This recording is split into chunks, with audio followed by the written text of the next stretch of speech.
Bonjour tout le monde, Alexandre Bellemare, très heureux de vous retrouver pour vous présenter un nouveau podcast animé par Canadialogue. Cette semaine, nous débutons une nouvelle série informative sur les technologies mobiles adaptées à la condition des personnes ayant une limitation visuelle. Pour débuter, nous allons vous présenter un cours historique du développement des technologies mobiles par Apple ainsi qu'une présentation du système iOS. Nous allons également vous présenter une liste non exhaustive de tâches pouvant être accomplies à l'aide de ces appareils mobiles.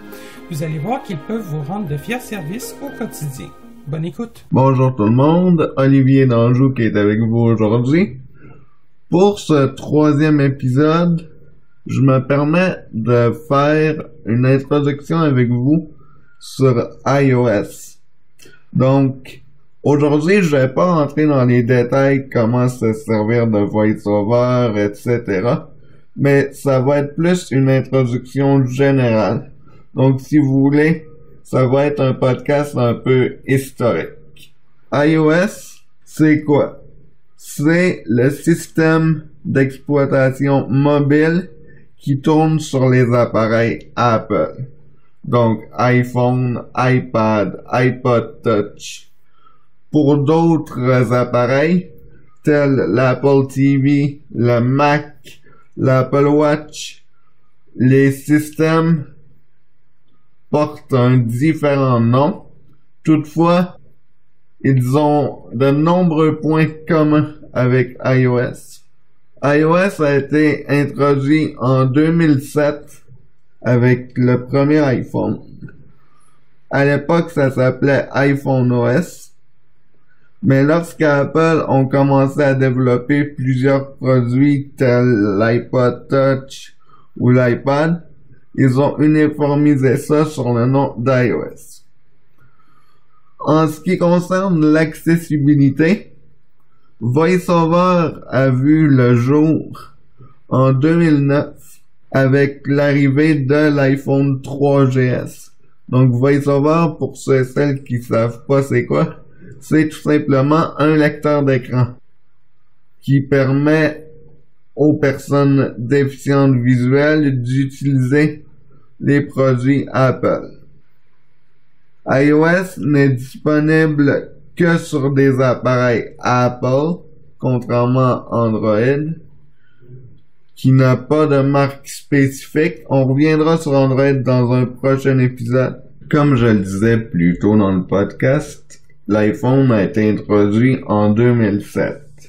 Il faut savoir qu'à l'époque, il n'y avait pas d'autres périphériques à écran tactile.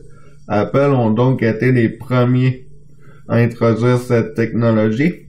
À l'époque, c'était carrément une révolution. Pouvoir téléphoner, aller sur Internet, écouter de la musique, tout ça dans un seul et unique appareil. Les appareils Apple qui tournent sur iOS disposent d'un bouton physique qui permet donc de revenir à l'écran d'accueil, à l'exception de l'iPhone 7 qui n'a plus de bouton physique. La philosophie de Steve Jobs derrière iOS était de créer un système d'exploitation facile d'utilisation pour n'importe qui. Donc, en d'autres mots, il voulait pas que les gens aient à se casser à la tête pour le faire fonctionner. Qu'est-ce qu'on peut faire en tant que déficient visuel avec un téléphone intelligent ou un appareil qui tourne soit sur iOS ou sur Android?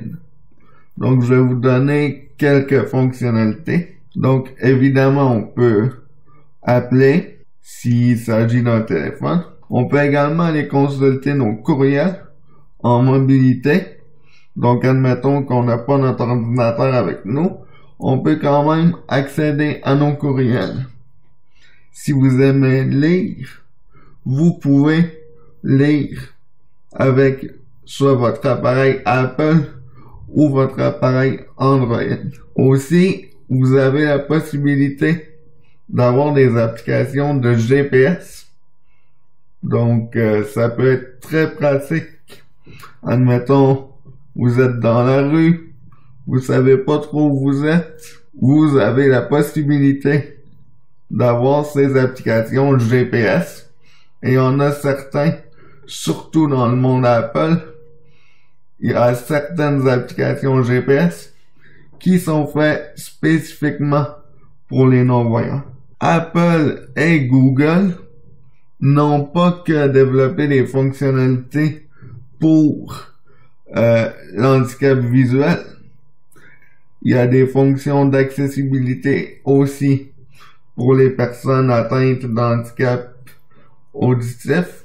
Aussi, si vous avez un handicap moteur, vous avez des outils d'accessibilité qui vont vous permettre d'utiliser votre appareil.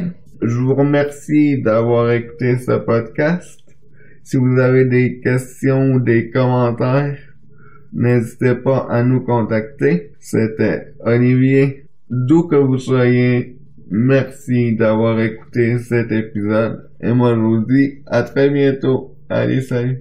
Avant de terminer cette présente émission, je tiens sincèrement à vous remercier toutes et tous pour votre fidélité envers cette série de podcasts sur les technologies adaptées. Je tiens également à remercier notre fidèle collaborateur. À titre de rappel, je tiens à vous informer que Canadialogue n'offrira en aucun temps du support technique gratuit en lien avec des produits dont il est question lors de ces émissions et qui ne sont pas directement commercialisés par la Société Canadialogue. Si vous avez des questions, commentaires ou suggestions en lien avec cette série de podcasts, je vous invite à communiquer avec nous par courriel à l'adresse podcast@canadialogue.com, podcast@canadialogue.com.